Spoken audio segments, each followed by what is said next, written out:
Growing up, I was a young man, and I'm bisexual, and my best friend brought me out, and his mother kicked me out of the house for corrupting her son. And so I was like the black sheep in town, and yet I was actually the innocent one. And and I thought, how can you treat people that way? You know, I'm a really good person. I help everybody. I still help everybody. I would, if I did something wrong, I would want to be forgiven. But the thing is, I would do something about it, whatever I did wrong. You know, I wouldn't just go to a priest and say, okay, I did this, okay. You know. We're all sent with a job, and it's in nobody's place to question that job. Because if you question that job, you're questioning God. And that's absolutely wrong. No one questions God.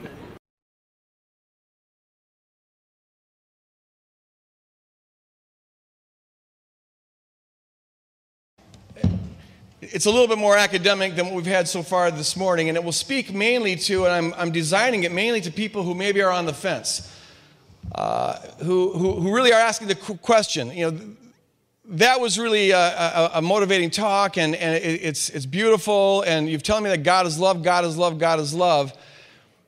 But why should I believe that? Why should I believe that? Last night I kind of gave some of my reasons for believing that there is a personal God. And now we're going further and asking the question, can a thinking person believe that God looks like Jesus, that Jesus actually reveals God? And to me, this is the most fundamental question. This is as foundational as it gets. This to me is everything. My life hangs on this one core conviction, that Jesus Christ is the decisive clue as to what God is like and to what I am like. He reveals true God and true humanity. He does it most essentially on the cross. It wouldn't bother me a whole lot if I'm wrong on every other opinion I have. I've got some passionate convictions about theology and views of the interpretations of this passage or that passage. And, you know, I like writing about that and getting involved in it. But I don't have any source of life in any of that. It's not like my sense of worth and self-esteem and fullness of life depends on any particular opinion that I have. And I think that's really an important thing to have, because if that's not the case, then what you have is an idol. We can be idolaters of our own theology when it's a source of life to us. And that's when Christians become jerks, is because now being right is more important than manifesting God's love. All our eggs are to be in one basket, and that is the core conviction about who God is like, that He is as loving as Jesus reveals Him to be. And that says everything we need to know about God, and it says everything we need to know about ourselves. And so the question is, and to me, is that true? And I imagine some people in this room or who'll be watching the video who are wired a little bit like me. Faith has never come easy for me. I've had to really kind of earn the right to believe. My heart can't get behind something my mind doesn't say yes to. And so I've had to really work through a lot of issues in order to arrive at the point where I'm at, where I really am convinced that Jesus Christ is the Son of God, which really just means He's the decisive revelation of God. And so I'm going to share a little bit about why I am convinced that the Jesus story in the gospel is true. And this is just going to be a 25-minute little snippet. There's a whole lot more that could be said about it. I record some of these findings in a book back there called Letters from a Skeptic that I dialogued with my father in these letters. He was an atheist. And over 3 years, I shared some of my reasons for being a Christian. They're also recorded in a book back there that I wrote with a friend, Paul Eddy, and it's called Lord or Legend.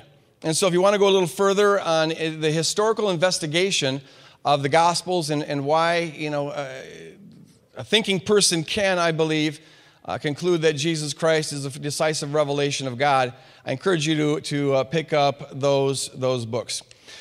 But here in a nutshell is the way my brain thinks about this. Here's the indisputable facts. This is what everyone agrees with.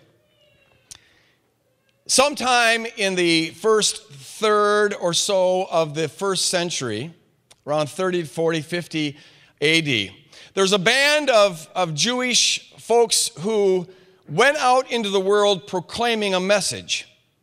And we know this from a lot of different sources. Some of them are in the Bible, some of them are outside the Bible.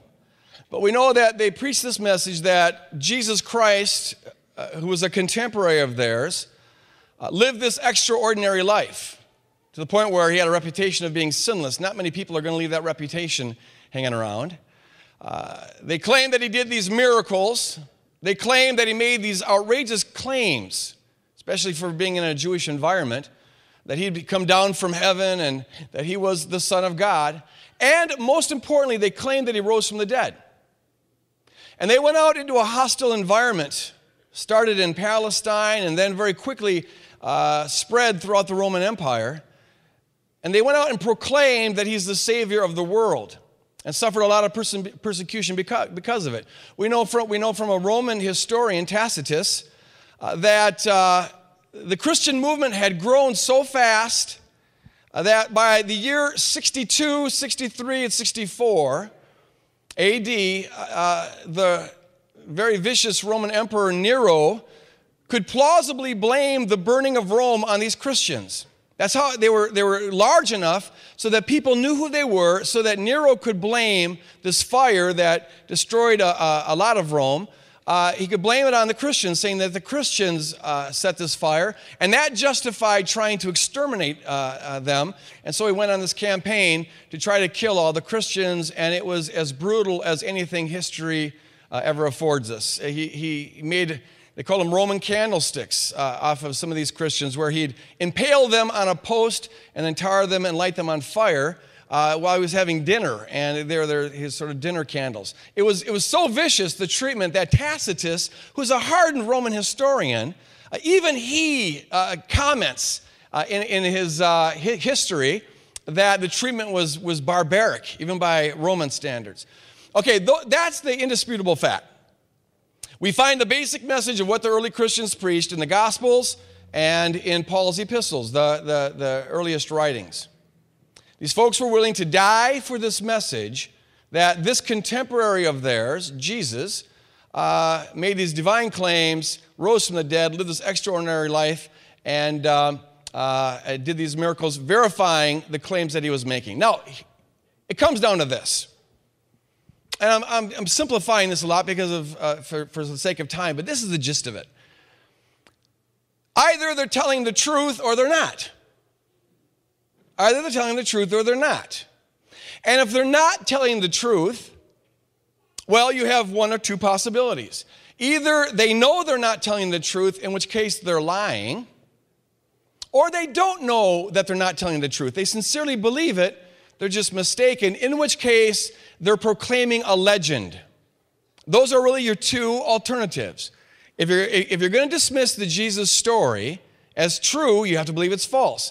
And if you believe it's false, you have to believe, ultimately, that either they knew it was false, in which case they're lying, or they didn't know it was false, in which case they're proclaiming a legend. So I want to look at both of those possibilities. Could they be lying, or could this be a legend?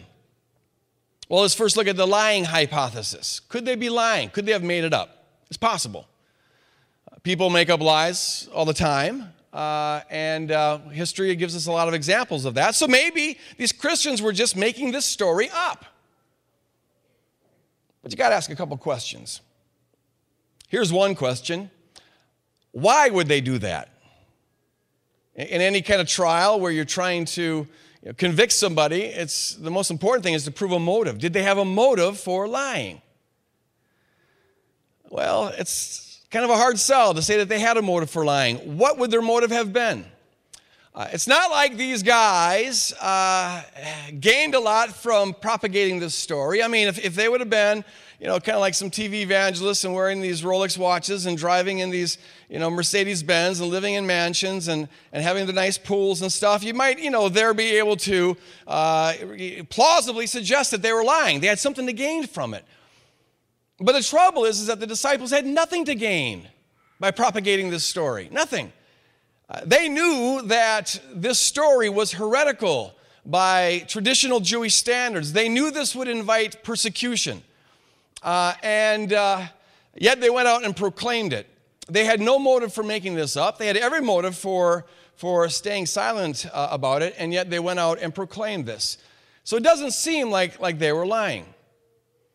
But a second thing is this. Even if they had a motive for lying, what it might be, we don't know, but even if they had a motive, could they have pulled off this lie? I mean, think about it. This isn't a story like some of the mythological stories you find in various cultures about a deity who lived long, long ago and far, far away. That's how legends usually read. Once upon a time stuff. Long ago, far, far away. Where? Well, we're not really sure when. Yeah, back then. But it's kind of in the mystical past. But see, the disciples are telling a story about a contemporary. In fact, James, the brother of the guy they're talking about, is part of their crew. They are talking about a story that is in the same vicinity that they're preaching in Palestine. This is a story which can be easily falsified, and there's plenty of people around who want to falsify it. If they're making up a story about a guy who came from Nazareth, was crucified under Pontius Pilate, right here in Jerusalem, there's plenty of people who would say, no, there wasn't. You're making this up. There's no, there was no guy who went around to the hillside preaching and healing people and teaching these things, and you're making this story up. They drop big names like Caiaphas, the high priest. Everyone knows who Caiaphas is. Like Joseph of Arimathea, the man who offered up his tomb. He was a member of the Sanhedrin, and the Sanhedrin was really like our Supreme Court in the Jewish world. These are big names.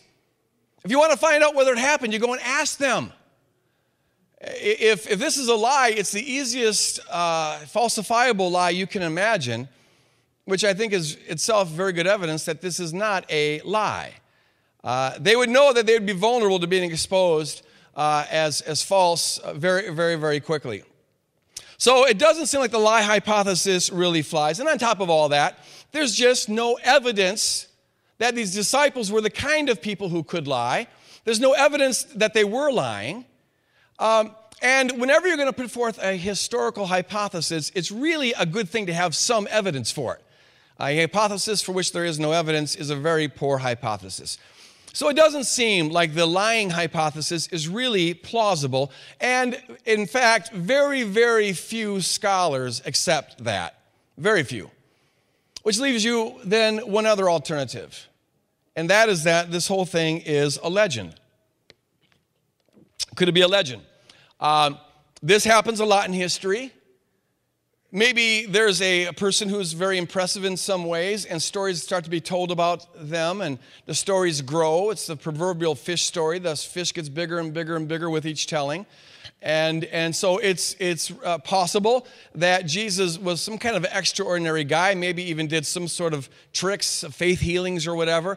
But stories about him grew, and he taps into maybe some cultural longings and some stuff. He's the right person at the right time. And this legend about the Son of God is birthed. That's far more plausible, I think, than that the whole thing was just made up.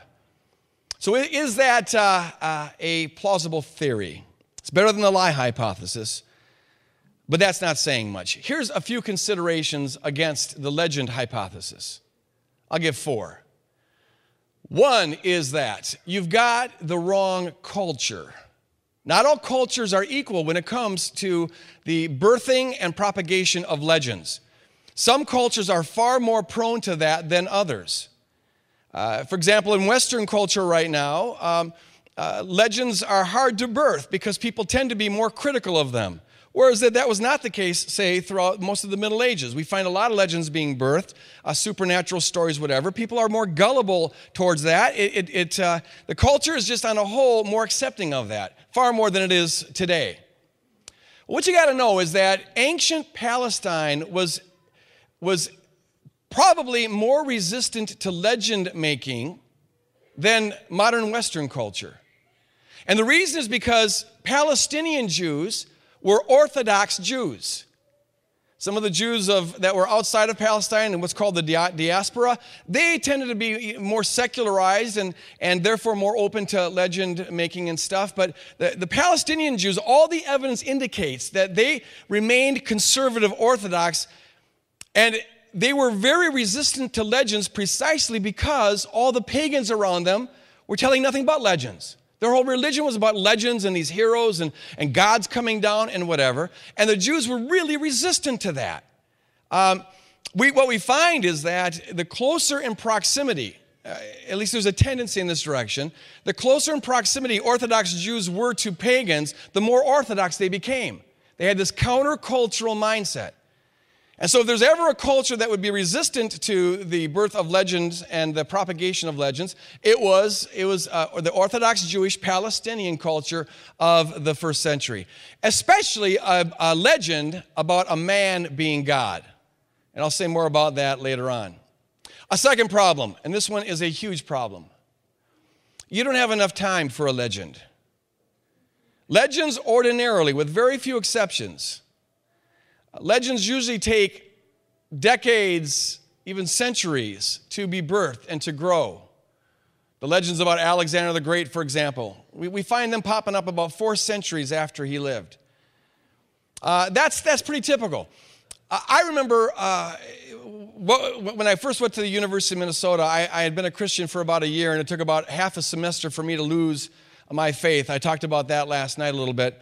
And one of the classes that caused me to lose my faith was this class in the New Testament as literature, taught by this very critical New Testament scholar. And one of the first days of class, someone in the class said, he was making some point, I forget what it was, but the person in the class said, well, what about John 1:1 that says, in the beginning was the Word, and the Word was God? And so here Jesus is regarded as God. And the professor kind of chuckled a little bit and stroked his beard. Silly students.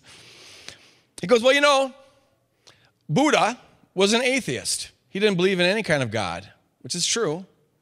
And yet we find his followers worshiping him as God. Now, if it's possible for an atheist who doesn't even believe in God to become God to his followers, I don't think it's that much of a stretch to think that Jesus, who believed in God, became some kind of a God to his followers. And I remember sitting in that chair and just the faith just kind of seeping out my pores. It's like, oh my gosh, I put my trust in the wrong religion. Now, here's what I didn't know that I know now. It took about 5 centuries for Buddha to be transformed into a god, not the supreme God. It's a polytheistic culture, but he became a divine being. But it took about 5 centuries for that to happen in a culture that was very conducive to legend making. Well, with Jesus, you don't have 5 centuries, and you don't have a culture that's conducive to legend making. You got the exact wrong culture, and you don't have 5 centuries. You don't even have 5 decades. Rather, right out of the gate, we find these Orthodox monotheistic Jewish people worshiping Jesus as God, praying to him as God, exalting him as God. The earliest evidence we have is Paul. It's not the Gospels. Paul's writing his epistles around 50 to 62 AD, roughly 17, 20 years after the event. By historical standards, that's being right on top of the event. And he tells us he's passing on traditions. He's not inventing this stuff. He's passing on traditions. And some of the material that most exalts Jesus is in that traditional creedal material that he himself inherited from the Christian community when he joined it 3 years after it was birthed. You don't have 5 centuries or even 5 decades. You really don't even have 5 years. Right on top of this event, when Jesus Christ lived, we find these disciples, Orthodox monotheistic Jews, worshiping him as God. And if there's anything that is antithetical to first century Orthodox Palestinian culture, it's the belief that a human being can be God. Why? Because that's what the pagans believe.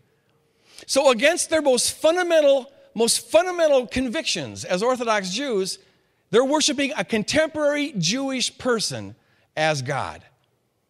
How could you go from an ordinary carpenter to being the revelation of God himself, the embodiment of Yahweh on earth, in a culture that's antithetical to it in the span of, well, basically overnight? That is, I think, the most interesting historical question to ask. And I submit to you, there's no good answer to that question unless you accept that the disciples, in fact, are telling the truth. You got to ask the question, what must Jesus have been like to convince this band of disciples, including his own brother, that he was, against all of their cultural assumptions, the embodiment of Yahweh on earth? He would have to be something absolutely extraordinary. Now, if what the disciples are proclaiming is true, if Jesus lived this extraordinary life and loved the way he said that the way they said that he loved, and did the miracles that he said, and made the divine claims that they said he made, and rose from the dead, if all that is true, well, that kind of explains why they would have this faith that he's the Son of God, and it would take something that magnificent to do it. But if that's not true, if it's a lie or a legend, well, how does that explain anything? The most plausible hypothesis I submit to you is that they were simply telling the truth. A third thing, and I've already kind of alluded to it, is that this is you've got the wrong culture, you don't have enough time, but thirdly, you've got the wrong story. Legends ordinarily are birthed to fulfill a social need. People need to believe something, and that's what gives force to legends. Usually, legends are birthed in cultures that are in transition, and people are insecure about some foundational values and hopes and aspirations. And legends, in one way or another, they fill a niche. They meet a need. They make people feel more secure. They're looking for a hero. Well, here's your hero. They serve this kind of religious purpose. Or they enforce nationalism. If you've got a nationalistic legend. We got legends about, George Washington and Abraham Lincoln, whatever. That's because it reinforces sort of a nationalistic yes. And so they're birthed in that environment to fit a need. Here's the trouble with this story.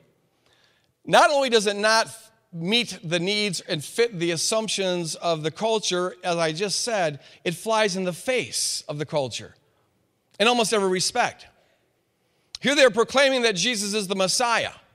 Well, the best way to convince an Orthodox Jew of the first century that a guy's not the Messiah is to say he got crucified on a cross, that he's cursed by God. That's not going to sell well in the first century. It just doesn't fit. The framework of the story is out of sync with the fundamental fabric of first century Palestinian culture, which itself is a very strong argument that this is not a legend that we're talking about. It just doesn't have the feel of it. It doesn't meet the needs that legends are supposed to meet. The other thing is that usually in legends, the founders are heroes. The legends are there to hold up some of these folks as heroes. Now, Jesus is clearly a hero of the Jesus story, but everyone else is kind of a doofus head. The apostles, they're never getting it. They're always dull. Jesus calls Peter Satan. Jesus tells them how they're supposed to walk in humility and love one another. And the next verse, they're arguing about who gets to sit next to Jesus in heaven. I mean, they're really extraordinarily dull, which is not the kind of thing that you expect of legends. Usually, if you look at some of the 2nd and 3rd century legends about the apostles, because there are legends about these guys, that happened 2 or 3 centuries later, which is what you expect about legends. Once Christianity got in the pagan environment, which was conducive to legend making, when they start telling legends about the apostles, well, they're all these supermen. I mean, they're like the heroes that legends usually have. And so Peter, for example, is debating Simon the magician in one of these writings, and to prove him wrong, he flies around Jerusalem like Superman. That's the kind of stuff that legends have. The Gospels don't have any of that. As I said, the apostles come across as doofus heads. And the final thing I'll say about the legend hypothesis, and much more could be said about this, but if you submit the Gospels to the same sort of stringent criteria that historians usually submit ancient documents to, in order to try to discern whether it's authentic or not, or whether it's trustworthy or not. There's standard criteria that historians use as they're assessing the veracity of ancient documents. When you apply those to the Gospels, they pass with flying colors. They have all the marks that historians look for in trustworthy ancient documents, with one exception. The Gospels include miracles. And most historians, you take that to be an indication that a document is not trustworthy, because they operate on the assumption that miracles don't happen. And that, I submit to you, is the main reason why in the academic, historical, and New Testament communities, there's not widespread acceptance of these Gospels as authentic. It's because they include miracles, which by definition, for the naturalistic historian, rules them out as trustworthy. But if you're open to the possibility of miracles, in other words, if you don't assume that the story is false at the beginning, then the Gospels give you every reason to accept that they're trustworthy. They pass all the other criteria that historians submit documents to. For example, one of the things that historians look for, and no document passes all the tests equally, these are just the kind of things that we look for, but they look for detail, irrelevant detail. Because if a story is written by an eyewitness or goes back to eyewitness testimony, it usually includes a wealth of irrelevant detail. Because when you're telling a story about something you witnessed, you intend to include information that's not directly pertinent to the point of the story. It's just a matter of historical interest. Well, the Gospels are full of irrelevant detail. In fact, Wolfgang Schadenwald, who, to the best of my knowledge, was not a Christian, he was one of the top Homer scholars in history. He was invited to give a talk to the theological faculty at Tübingen, which is perhaps the most liberal seminary in the world. And they wanted the testimony of an expert classicist on the Gospels. You know, what do you, as a classical historian, think of the Gospels? And what he said was, and I document this in the book Lord or Legend, but he said, "Never have I encountered, in all my research, such a wealth of vivid detail in such a short span of time as I find in the Gospels." They're just packed with irrelevant detail. Like, for example, Mark, you may not have noticed this, but before Jesus talks, Mark frequently says, he gazed at the crowd around him. It's an irrelevant detail. But it's kind of, he stared the crowd down sometimes before he spoke. Just kind of looked him in the eye, made him nervous a little bit. That's an irrelevant detail. Some of the irrelevant detail is irrelevant, but kind of interesting for other reasons. For example, in Matthew chapter 15, verse 21, Mark 15, Mark says this. He's talking about Simon who was made to carry the cross to help Jesus because he was falling under the weight of it.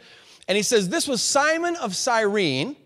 And there's also a lot of names given and places given. Simon of Cyrene, the father of Alexander and Rufus. That's really interesting.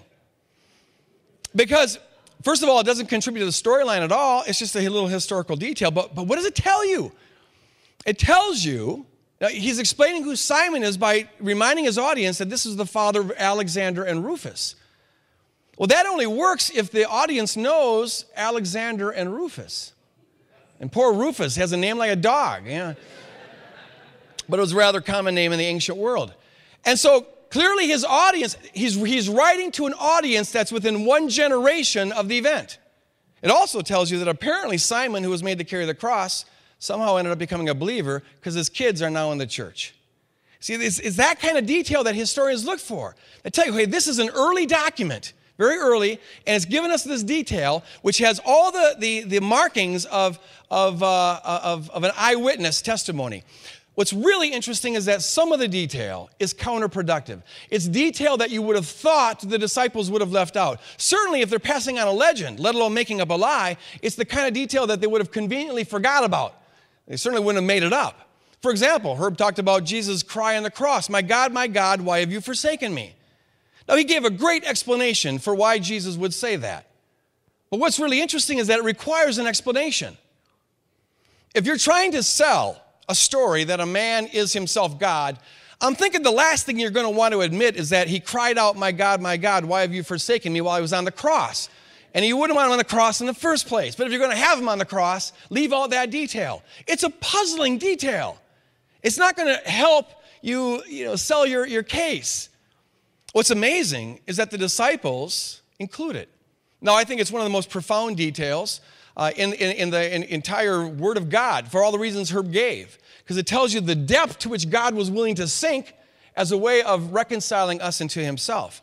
But it's not an obvious explanation. The audience would be puzzling, scratching their head on that. The only motive that they could have for including a detail like that is that that's in fact what happened, and they're interested in saying what happened. Here's another interesting detail. Who's the first ones to discover that the tomb is empty? Well, it's women. Where are the guys? They're scared. They're hiding. The first ones to go to the tomb in honor of Jesus is not the guys. They're afraid. It's women. Now, what you need to know is, to use Gina's term, first century culture was extremely misogynist. It was anti-woman. Women weren't allowed ordinarily to testify in court about any crime they saw unless there was a man to corroborate their testimony. In first century Jewish culture, women were seen as being talebearers, liars. And so the last thing you're going to do if you're a Jew writing a Jewish document to Jews is to say that the guys were afraid hiding in the back room and it was women who were the ones who first discovered the tomb. One of the women was this woman who was, it seems, at least in the Gospels, known for her previous scandalous behavior, Mary Magdalene. And she's the one who runs and reports it to the disciples. Of course, the disciples being guys, they don't believe her. So they run to the tomb to check it out. Now, what's interesting, if you read John 20, is that is full of all this detail, irrelevant detail. John, who is a little bit arrogant, calls himself the beloved disciple. Hoo-hoo.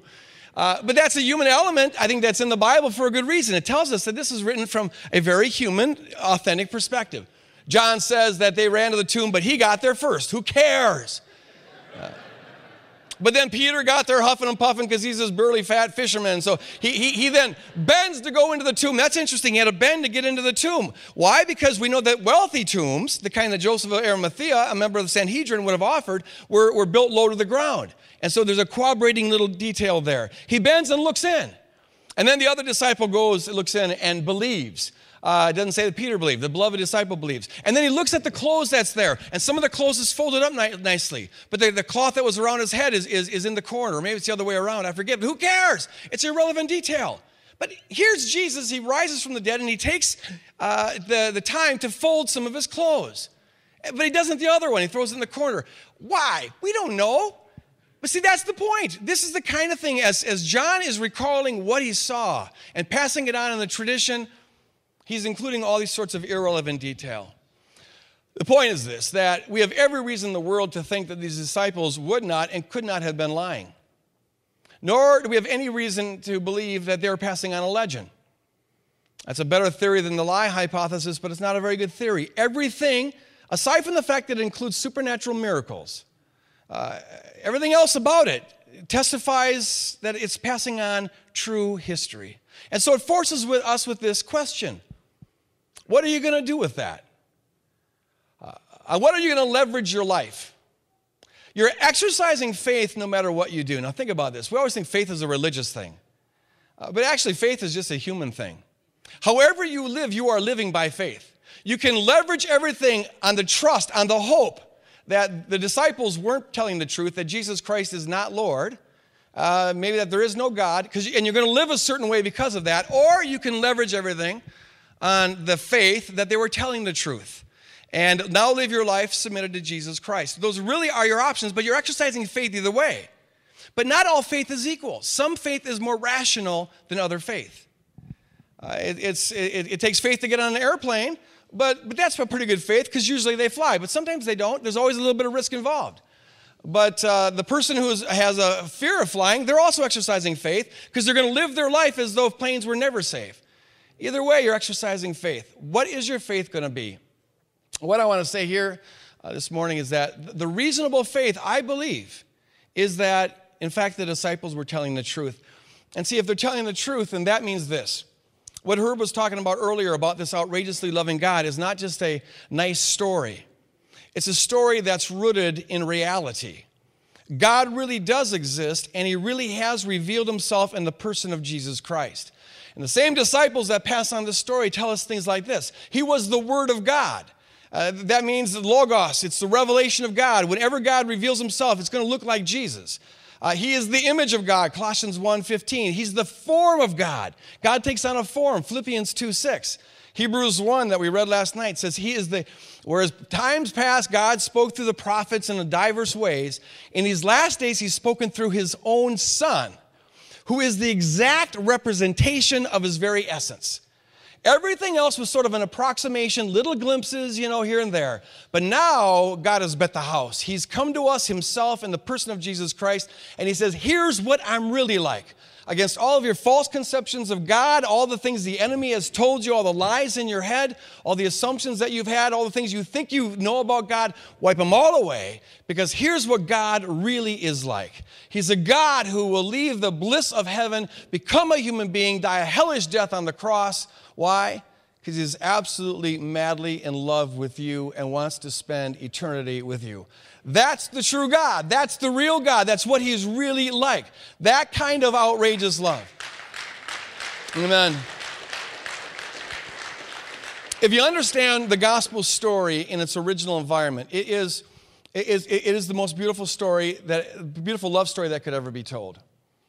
One of the final things I'll say about why I believe this is that apart from the historical evidence, I came to the conclusion, as I said last night, that there was a personal God and there must be some purpose to life. If there's a personal God, he does things purposely. So I don't think this is all an accident. But what is the purpose of life? And I think anybody who's got any healthy bone in their body will know that it has something to do with love. If there's a purpose, it has something to do with love. Well, this story, apart from the historical facts now, this story is the most incredible love story ever told.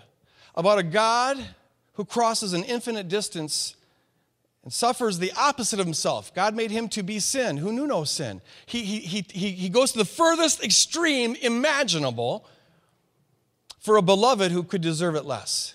It is the greatest love story ever told. And so intuitively, there's something in me that says, okay, that whether it's true or not, that story represents, but on a gut level, I feel like life should be about. It has a ring of truth.